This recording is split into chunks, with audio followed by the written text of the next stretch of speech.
So welcome everyone to Robotic Religion Matters. Who's here because some friend of theirs is in my GHS class? Okay. We'll also be signing you up for a religion minor before we let you out the door. No, just kidding. But thank you so much for coming. This is an event that we've been trying to host this year for lunchtime discussions about topics related to religion. Religion courses are all over the core curriculum. There's all kinds of things that we offer. And there's lots of interesting stuff to talk about, as I think you'll find. Who here is here because they're actually interested in the topic? Oh, good. There's a few of you. Okay, I was hoping there might be at least one or two. Looks like there's more than that. And you can be in both categories. Like somebody really kind of roped you in when you don't really have time, but they said Dr. McGrath's going to give them some credit for bringing if you come here. But yeah, don't worry about.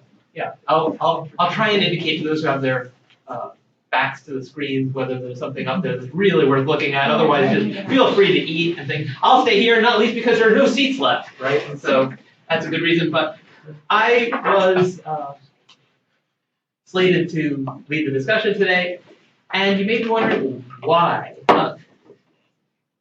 Who found robotic religion? I mean, that's the first time you have robot and religion in the same sentence in your experience. Is that who here thinks about robots and religion like all the time? Like, here, I'll put my hand up because that's okay. I guess I should count. Yeah, yeah. And who's somewhere in between? So really what I want to do is talk about some of the things that are interesting at this intersection. And let me give you just a little bit of background and say, give a shout out to my colleague in computer science, Ankur Gupta. He and I have been collaborating, not writing a lot, as we would have liked to, but collaborating and having lots of interesting discussions on a project that we're referring to as related to artificial wisdom. Right? So who's heard of artificial intelligence? And artificial intelligence is here and it's now. Right? It's not the far future stuff, but there is AI that's doing lots of interesting things. Right? And for the most part, when we think of science fiction, even when we think about religion intersecting with robots, a lot of times it's around the far future question, right? So, is C-3PO a person? No. Yes, no, maybe. Terminator, right? Are robots going to wipe us out? Is that really what we should be worried about? But there are more urgent questions, right? Are they going to take our jobs so that they don't need to wipe us out in the long term with this apocalyptic scenario? They can just, we just starve to death while they take over jobs or something like that. And so there are a lot of near future questions about artificial intelligence. But beyond that, there are questions about ethics, both the ethics of what we do with artificial intelligence, and also, can we get artificial intelligences to reflect our ethical commitments? So one of our first projects, Ankur and I, was to look at driverless cars. What should they do when they've got an imminent collision? Should they protect the passenger at all costs? Should they protect the largest number of people? Can we trust them to make the decision? Things like that. Even before we get there, there are some things that are in the world right now that I think are worth talking about. And the main reason I have a PowerPoint, even though we try to do these things in a very conversational sort of way, so I'm not planning on standing up here and doing a full-fledged presentation. I'm hoping this will be very discussion-oriented. But I want us to think about some of these things. And thinking about interesting things, especially if they intersect with science fiction, is always better with pictures. Right? And so the one I really want to start with is Google. And one of the things that Ankur and I have been talking about, and maybe one of the next things we actually managed to write when we get around to writing up some of the stuff we're working on, relates to Google algorithms. You got to ask, right, because we're trying to be inclusive. Is there anyone here who has never Googled something? I didn't think so. When's the last time you went a day without Googling something?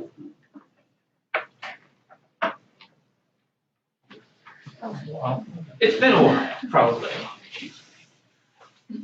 I have some cartoons up here. What do you think happens when you guys Google it? Guys, Google isn't some all-powerful, all-knowing God. There are certain things that not even Google can help you with. Which things are those? Google it. I give up. All praise to the Google. I really like that one. And then, what are you doing, pig? Crossword puzzle. The clue is all-knowing, all-powerful presence in the universe begins with G-O. Google. Nuts only has 3 letters. Try abbreviating Google. I think the religion professors, at least, in the room will get what probably the crossword designer was thinking of there.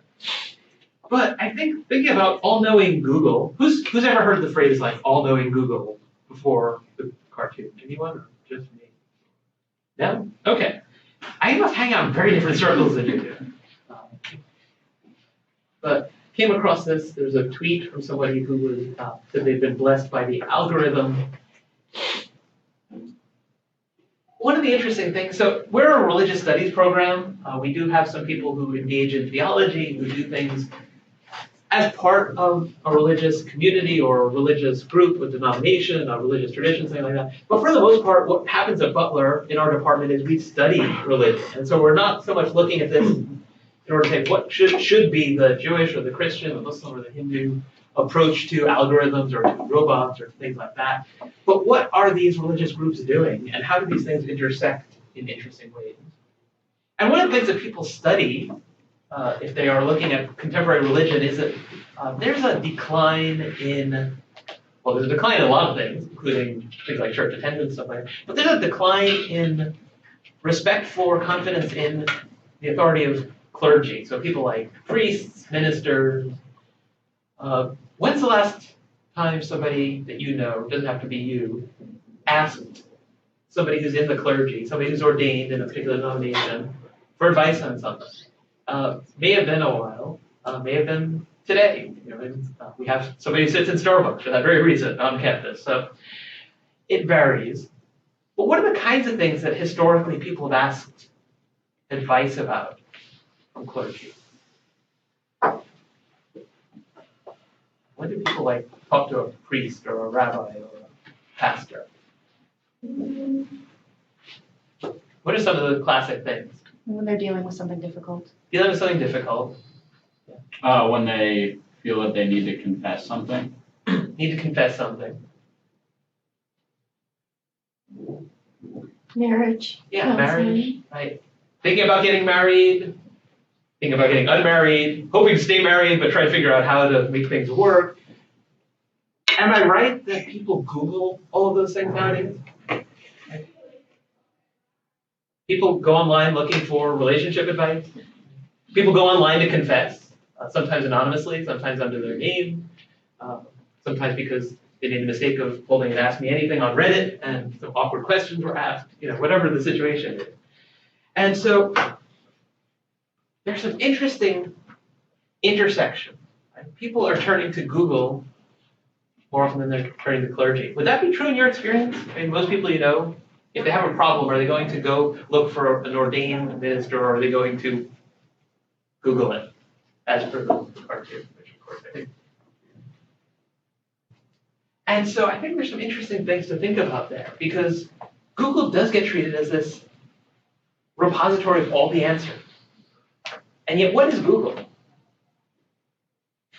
What are the results? What are the answers you get from Google? What are those things that Google gives you?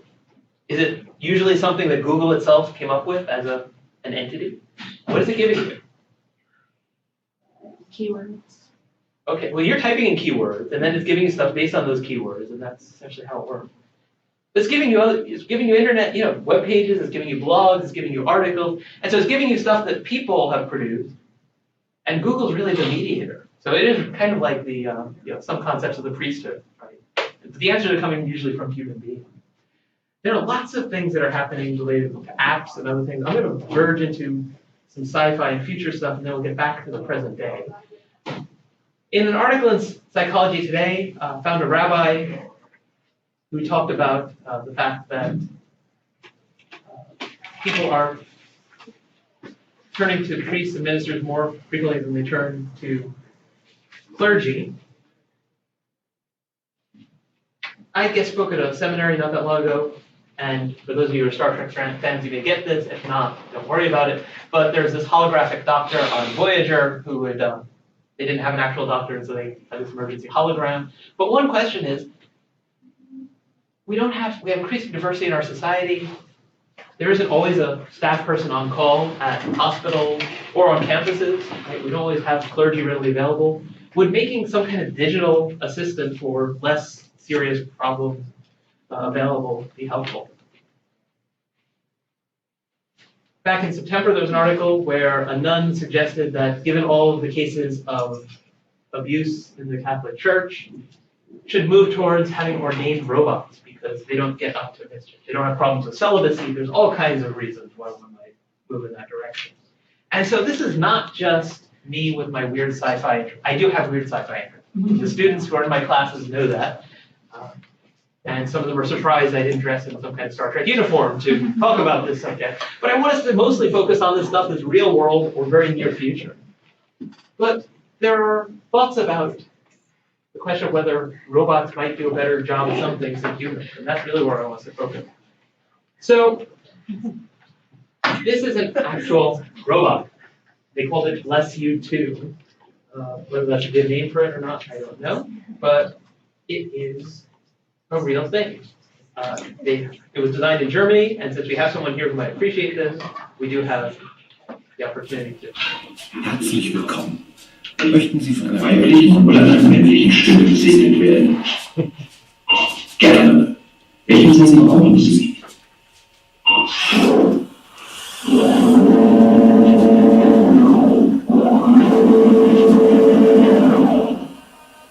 Gott segne dich und behüte dich. Er lasse sein Angesicht leuchten über dir und sei dir gnädig. Gott erhebe sein Angesicht auf dich und schenke dir seinen Frieden. That's mostly for the benefit of Professor Hagen. But Thank you. what do you think? This is developed in Germany.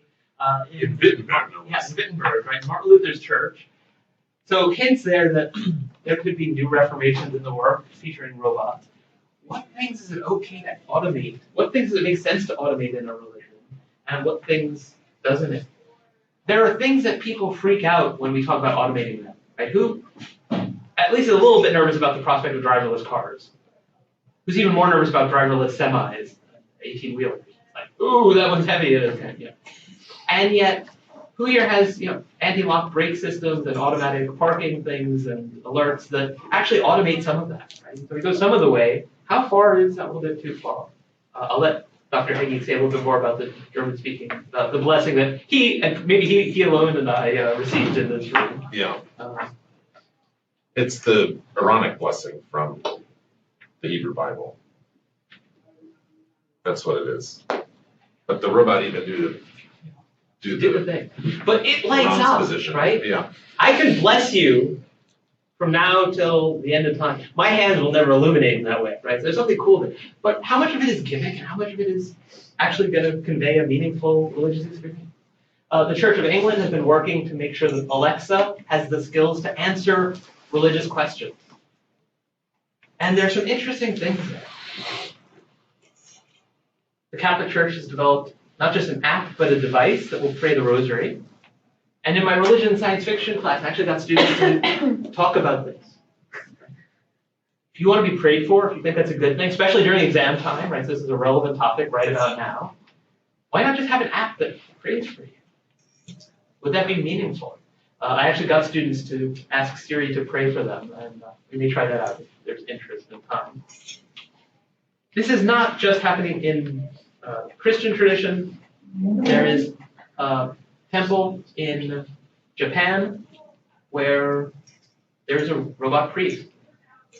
And there's an interesting commentary on it that Buddhism isn't a belief in a God. It's pursuing Buddha's path, and so it can be represented by a machine, a piece of scrap metal, or a tree. And a scene like this, obviously it's staged, it's a press conference, but people are having a meaningful experience encountering a robot. Here's one that can perform funerals. How would you feel about a robot performing a funeral? And again, get the sense this is at a trade show, and yet there's still clearly something interesting. In India, there's an instance of the use of a robot to perform puja, to perform an actual Hindu ceremony. In other words, carrying a lamp, offering that. Within Judaism, the copying of Torah scrolls is an important religious action.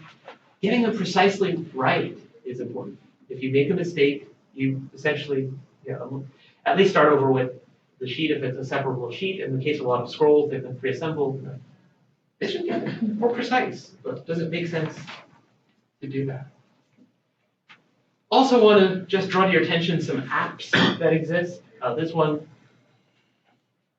in some ways, it's just a calendar reminder, right? The call to prayer. But in other ways, it adds to that experience. So it gives you a reminder about prayer times together with the sound of the call to prayer. And especially if you're living in a place where you will not otherwise hear the call to prayer issued from a minaret, that might be significant and interesting. Hey, come on in. How many we got? 5. 5. Okay. Can we squeeze some more people in here and make some more room? And, might even grab some more seats from somewhere nearby. If we can. Okay. But in the meantime, I will give up one seat. We got another one over there, and one more over there, and hopefully we can grab a couple more. Anyone here ever use a Bible app? Anyone here use Bible Gateway? It's a website, something like that. Got a couple more chairs down here as well. So I use a meditation app. meditation app. So what does it actually do to help with meditation? Well, there are different facets to it, but you can set a timer at a very basic level. You can take the amount of time you want to practice. So it gongs you in and then it gongs you out. That's the basic element. Then you can also add audio programming, community building, different facets. So, yeah, and there are about 1,200 meditation apps right now that people utilize. Can you add music and things like that? That would be Yeah, helpful? you can program it to do whatever you want it to do in terms of how you want it to sound. It's called Insight Timer, and it's one of the nicest ones available. Does it include chant recordings? Yes. Interesting. Yeah, and if you're interested, it's a very dark and disturbing show, but some of you may have heard of the show Black Mirror. And there are episodes which explore this. There's one where the person who essentially wants to confess to the world that he was on, he basically was responsible for his, I think it was his wife's death, but he glanced at his phone when he shouldn't have been. And yet, as he's trying to stage something that will allow him to confess to the one person he thinks will understand and to the world, he's also using this meditation app to help him stay calm as he tries to do this. Thank you for that. What version? What was that? Thank you for that. What version of the Bible is provided when there's commentary on it? Who's providing the commentary? And one of the things that we don't really think about, whether it's Google or whether it's an app that we get that's specific to a particular, is what traditions does it reflect? What biases? Who turns to Google because your friends are biased and you want an unbiased opinion? Anyone ever turn to Google hoping to avoid bias? If so, you were disappointed probably, and we're starting to become aware of that. But oftentimes we think that if we bring computers and automated processes into the picture, then we can take out human bias. And yet, from the programming to the data that's fed into the programmers themselves to the fact that the results are giving you things that are ultimately crafted by humans, bias is there throughout. And even what words are chosen and how Google learns to associate them through the way they're used and the results that people click on in response to the results generated, all of that reflects human bias. And so there are some future possibilities, right? If an AI could think about, can process more data than any person can, and we're finding this, right? We're trying to do things like study words in the Bible, study ancient texts, things like that. There's more linguistic data that's relevant to figuring out what words mean than a human person can keep in mind very easily. Let's get a machine to do it. This is seen loosely connected with the scene from Doug with Adam Hitchhiker's Guide to the Galaxy. Who here knows that the answer to the question of the meaning of life, the universe, and everything is? 42. 42. Who had no idea? I know you what I'm talking about. Okay. There's a bit of philosophical humor in pretty much everything Douglas Adams writes, humans, actually it was, humanity builds a computer trying to answer the question, what's the meaning of life, the universe, everything. The computer is finally ready and it gives them the answer, 42. And they're like, okay, what's the question? And the computer says, I don't know, you're going to need a bigger computer for that. And so ultimately it's mice that build the computer. It's a long, long story, complicated story. But there was actually a movie, yeah, I know you've got to get going, called The God Question, in which basically somebody tries to create a supercomputer and get it to survey the internet, look at things, take all of human wisdom, compile it in a way that no one human being can, and generate an answer to the question, is there a God? And so robots and ethics intersect in all kinds of interesting ways, and a lot of our ethical questions and ethical systems also intersect with religion. So is war just? And if war, can war be just? In what circumstances? If war is just, in some circumstances, is it okay to have killer robots that are doing this? Or would they reduce the number of fatalities in a way that some religious people might find beneficial? Would it risk harming more people in ways that religious people should work against? What affects our search results? When it comes to jobs and even the economy and the practical things that some of you are worried about, I do worry at times. Although I think that probably professors are among those that it's like you're gonna still need, even if you can automate some things related to the teaching profession. Could a robot have done what I'm doing today? Sure, could stand up here and talk. When we get now into the conversation, would it be able to do the same thing?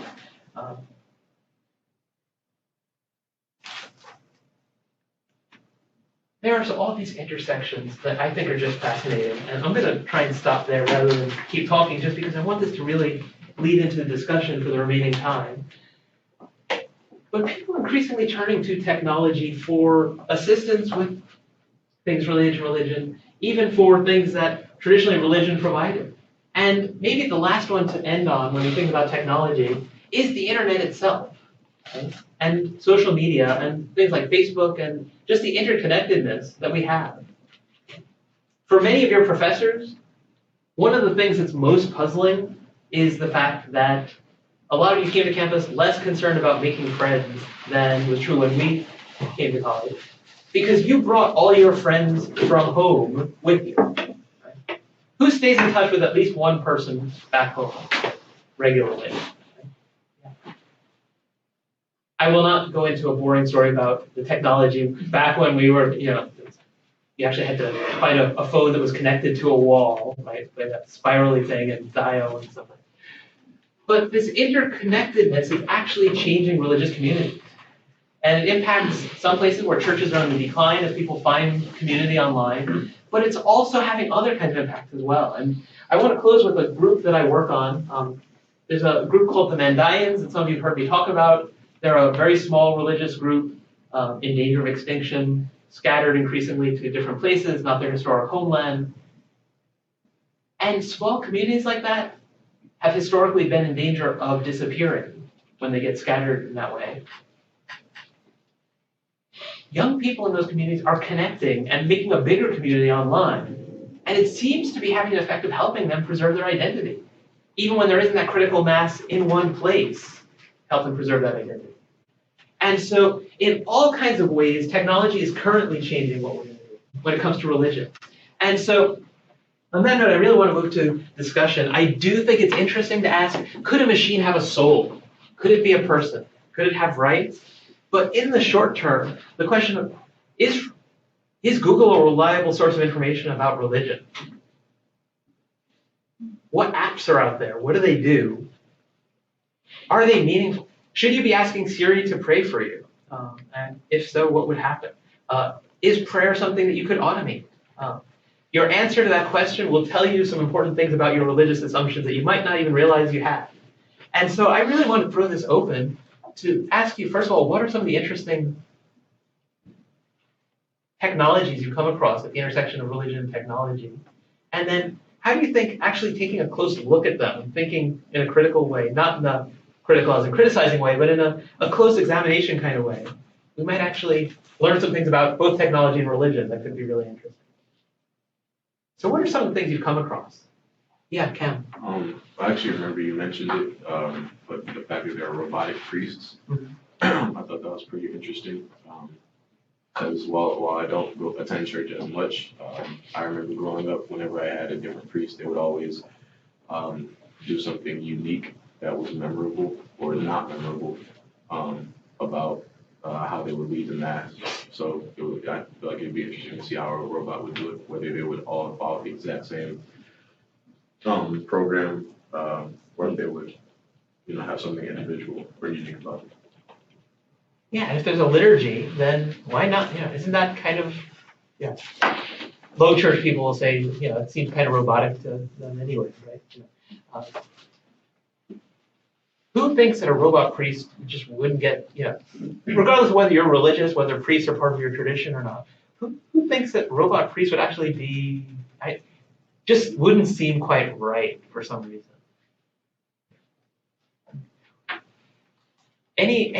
Any sense of what's behind that? I mean, for how many, I'm pretty sure for many that's just instinctive, right? I mean, it's like, bring back the humans, is it just concern about employment of people who are going into the clergy, jobs for human beings, or what is it about that seems just not quite right? Yeah, Jessica. I mean, so I'm Jewish, and so for High Holy Days, one of the big things is like, for Rosh Hashanah and Yom Kippur, there's always a sermon that's given by the rabbi, and depending on the year and depending on what's going on, it's usually like a socially relevant topic. And I always really look forward to it because it's a good way to like go into that week and, continue that week throughout the year and like think about what we can do better as people and like how the world around us really needs us to participate and like what's changing and what we need to like be cognizant of. And I think that it would be really hard for a robot to kind of like come up with this in-depth kind of very human perspective on like the nature of social events. So I don't know. I think that would be like really weird, and I don't know how I would feel about that. So. Yeah, I think there are a few scenarios, right? One is that maybe robots can generate an actual sermon, right? And that's an interesting question. Is that ever going to be possible? You're interested because you want to know, if a robot can write a sermon, then it can probably also write an essay, and then, oh gosh, higher education is going to have some serious stuff to wrestle with. In fact, all of education is going to, And how do you tell if a robot, and if a robot can, if a machine can produce the thing, what are we going to ask students to do? Because we're probably just not going to ask students to write those things anymore because why? Or we'll ask you to do it right in front of us or something. It would change things dramatically. But robots could also be programmed with sermons appropriate for particular context, at the very least particular holidays, might not mention the most up-to-date event. Would that be fundamentally different from, instead of going to church or going to synagogue or going to mosque to hear a sermon, going online and saying, well, I'm just going to stay home today. Maybe you've got the flu. You've got a really good excuse. Maybe you're just tired because you've had an exhausting semester. And you go on YouTube and find one. Who's ever listened to some kind of religious message on YouTube? I will ask the question, but not get you to answer it in case it gets back to clergy that you are associated with. But was it better than one you usually hear in your local community, or was it? Professors worry because you can get some of the best teachers, the liveliest teachers, the best informed people in the world. Sometimes you have to pay for them. Sometimes their stuff is on YouTube, and so why not just listen to YouTube for information? This was addressed, not YouTube obviously, but this was addressed in the Second Vatican Council in the Roman Catholic tradition with the advent of televisions, and then later with the advent of recording devices. And so someone watching a mass live gets the benefit of that mass, but not if it's recorded. That's the official position. So watching a mass on YouTube that's been recorded doesn't give an indulgence, but watching something live on television does. It's an interesting, Presumably because it's participatory. it's for in the community. In a community of Right. worshipers. Right. That's an actual position? Yeah, Yeah. Is there any justification for that position? just what Chris said, yeah, but it's participation in the community gathered together in a particular time and place. Even Because though there is the a person community that's at the live Right, event, you're just, right, you're at the event. Well, what if it's a live stream and not? No, Live if stream it's a fine. live stream on Yeah. YouTube, then I would, yeah. live stream counts, but recorded and watched later doesn't count. Like I can't watch Sunday's mass on Friday. Right. Thank That's you. Yeah, I the find that slightly weird. Well, and I was as a hoping this would come up because when technology becomes taken for granted, we stop thinking of it as technology. Right, So you might be aware, might be thinking that projecting stuff on the screen is technology, might even that not. This is technology.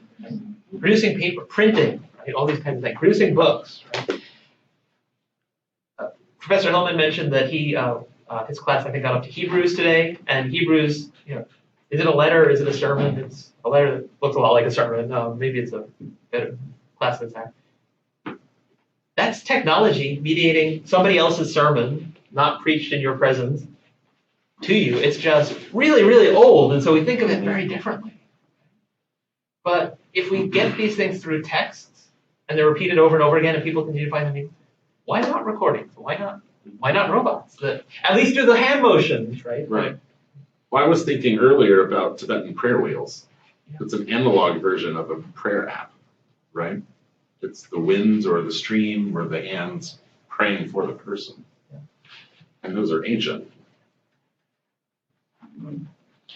I'm sorry, I'm still stuck in this recording thing. Yeah. I have a question I'm trying to break the presumption because that's what computer scientists do. So let's say that there was a recording I didn't participate in.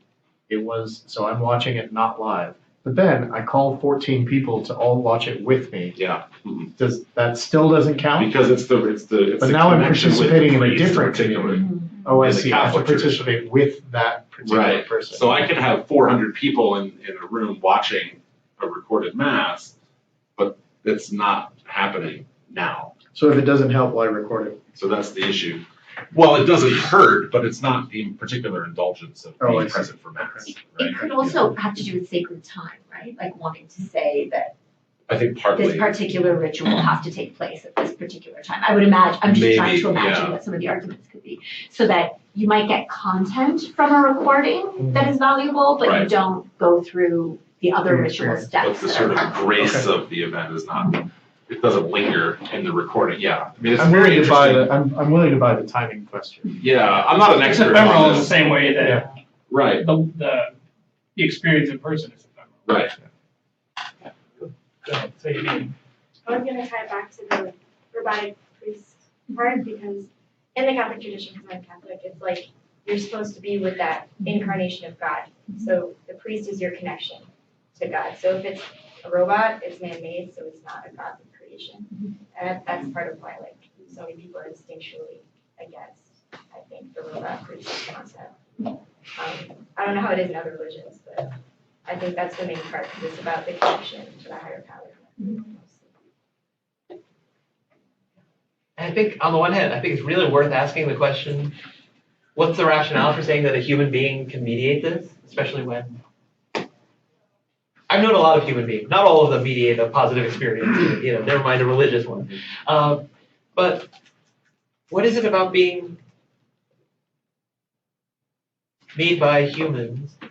And I mean, if it's biologically engineered, but using human DNA, we might ask, could there be an entity that was made by humans but is made in our image and likeness, and so could ultimately reflect the image of God?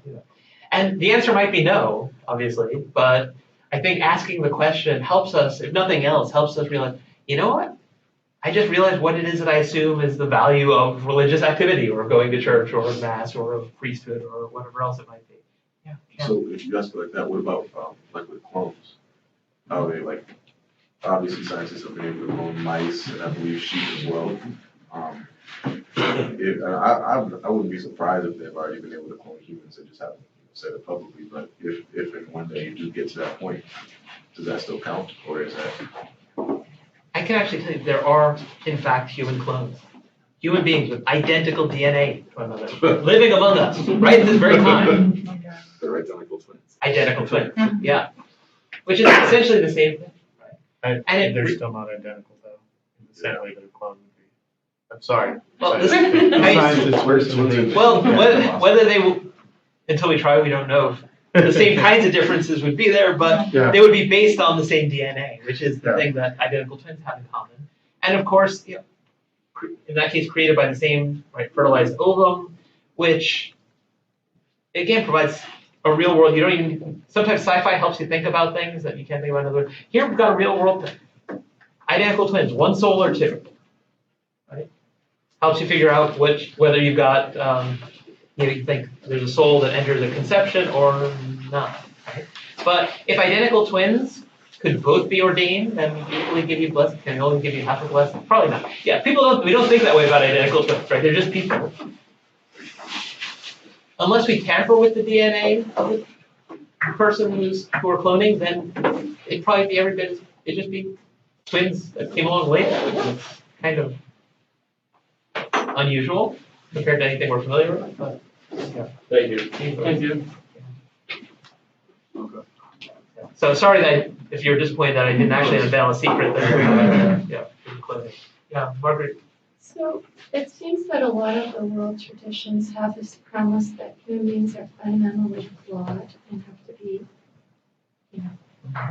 fixed in some way. So with a robot, it theoretically wouldn't have any purpose, right? So I was wondering what that means in terms of that element. I'm not quite sure how to articulate this idea, but. No, I think that's a perfect way of articulating it, right? Most religious traditions have within them the idea that there's something, whether it's human sinfulness and a sinful nature, whether it's that there is illusion in the world and that humans are susceptible to it. And one hope from technology is that it allows us to get away from those things, right? And that's really, in a sense, when people have tried to automate processes. Right? For instance, putting algorithms in charge of sifting through job applicants. Right? Why do people? Part of it is because sometimes there's a lot of job applicants and it's a lot of work and trying to make it easier. But part of it, at least for many of the people who've worked on those kinds of projects, it's been to take some of the human bias out of it. Right? And guess what? That has not proven successful for the most part because the data sets that they're fed with, the programmers who work on them all have biases. And so, but there's one of the interesting questions. Could humans make something that has some of our strengths, or maybe even better than us in certain respects, and lacks various flaws that we have? And if so, what would that look like? Just you said something. Oh, I was just, it reminded me of, because you had said something about, you were talking about the algorithms, and it was Thank you for coming. just reminding me of the, well, I think is it the Apple, credit card that, we talked about this in the CFE staff meeting a couple weeks ago, because it was them trying to erase more bias, but because humans created it and there was bias in the data sets that they included, women had a much lower, what is it, credit rate or whatever, score or what they could, For the limit. the credit limit was 5 times lower than for men. Ridiculously so. And so it was, it just reminded me of that. Yeah, similar thing happened when a company gave it to a computer program to try to sift through, what are the qualities that make for a really good CEO of a corporation? And so it looks at all the past CEOs and look for candidates with the same quantity. And as you were suspecting, all white males because of historic bias, not because of innate capacity. But we're getting towards the end of our time, so I want to make sure I thank those who here have to speak out for coming. Thank you. And for those who want to stick around a little longer, we'll talk for at least a couple more minutes. I wanted to build on what you said about flaws. Yeah. in terms of compassion, which is it's so fundamental to religious traditions. So in order to experience compassion, one has to reconcile with one's flaws, right? That feeling with others comes first feeling self. So if that element is removed, then where does compassion come into play in terms of religious experience from a non-human entity? So can a robot suffer, right? Compassion means suffering with someone or alongside with someone. Yeah. And is that one of the fundamental purposes of religious leaders? Is Right. the ability to show compassion and help people sort of process through, compassion within a particular religious framework. Because they themselves suffer, as they understand. And you got something. Yeah, have any of you guys seen the movie, iRobot? So in it, like the main, robot character, I think his name was Sunny or something. But they shut him down because he had a dream. And robots aren't supposed to be able to do that. And he ended up being able to comprehend feelings, which they translate into like him having feelings. So, if technology reaches that point and a robot is actually able to do that, or if again technology reaches that point, we're able to have people who are or cyborgs almost, people who they've lost limbs or whatever, and they can be replaced with robotic parts. If they can have feelings, could that work, I guess, or is that still Ask data. Yeah, like a hybrid kind of. Yeah. This is the Westworld question, right? Yeah, Westworld is another great series for exploring It's that. on HBO, it's like. Data. Yeah. Right? That episode, Measure of a Man, Intelligent. they have a trial, Robots decide who to the live in person the is, Wild West right? scene, and it's like, you get I paid, think one of the things go that's and live in that interesting world. about the desire to have robotic leadership and then just reset the is that it's an effort starts to the robots start. reduce the problems Start that come from recognizing that they're humans, robots. right? Yeah. So it gets all kinds of weird. So it turns to like, it turns non-human to try to fix human Some of them community. get out of the world. I think, Our world. I find the Yeah, drive, it's really awesome. I don't think this is an Super cool. anti-technology argument, Yeah. but particularly Yeah. robotic religious leaders, I find the drive a kind of silly notion of what religion is or what religion should do, that it should always be good. So for example, like that we shouldn't have human priests because human priests can be sexual predators or something. Rather than saying we're all struggling, even our leaders, to resist whatever it is, like temptation or whatever it is. Yeah. I feel like it's trying to say religion is good rather than religion is about people and people are complex and people fail and struggle and all of that. But I think it can also get into the fact that there are so many, and I think people who have a lot of interaction with religion can agree that like religion in its ideal is supposed to be like this, pure, like happy, beautiful, whatever thing. And that there are so many ways that humans use it to like, hide their biases and to, use it for hatred and misuse it in a way that like, takes away from like the community and the bonds that it's supposed to bring. And so it's like, sometimes it's the question of whether humans can really handle religion and not misuse it and not like kind of like make it this like murky, icky thing. It also seems to reduce religion to almost mechanistic, sort of rote performance of ritual rather than the intention, right? In the Christian tradition, there's this debate about how is a liturgical work effective? Is it just because the work is done properly, or is it because there's a certain intention behind it? Right? It's the ex opere operato idea. It's like in the people Catholic tradition, the Mass is valid because the work's done properly. So there's no mistakes, everything is done precisely. That's what makes it valid, rather than God's activity in it or the intention of the priest, any of those kind of things. Yeah, see, that I think is interesting, like when we come up with ways of like making it legitimate, right? Like, I mean, I would think that robotic priests don't work. Like, presumably a robot can't give communion. I mean, so it would be interesting to try to come up with, and also like priests. So like a robot can't participate in original sin. Right.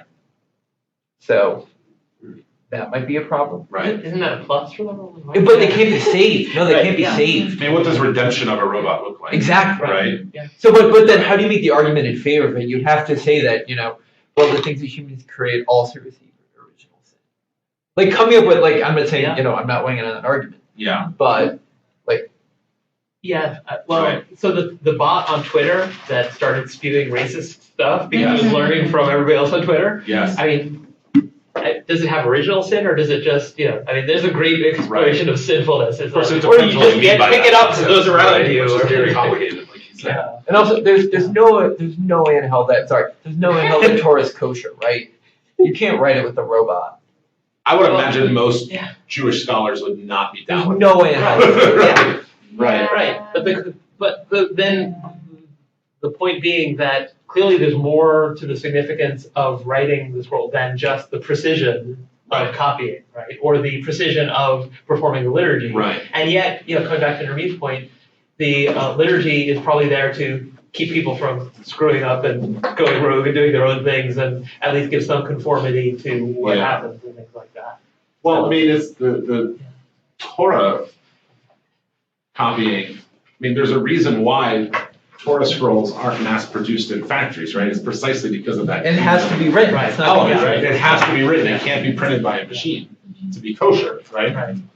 Well, I mean, as a scholar of Islam, where would issues be with Yeah, a robot imam, for example, or a scholar of fiqh or? Yeah, I was gonna say, I feel like I struggle to have the conversation in the general, particularly around leadership, just because leadership is so different, so there's no ordination, all of this kind of stuff.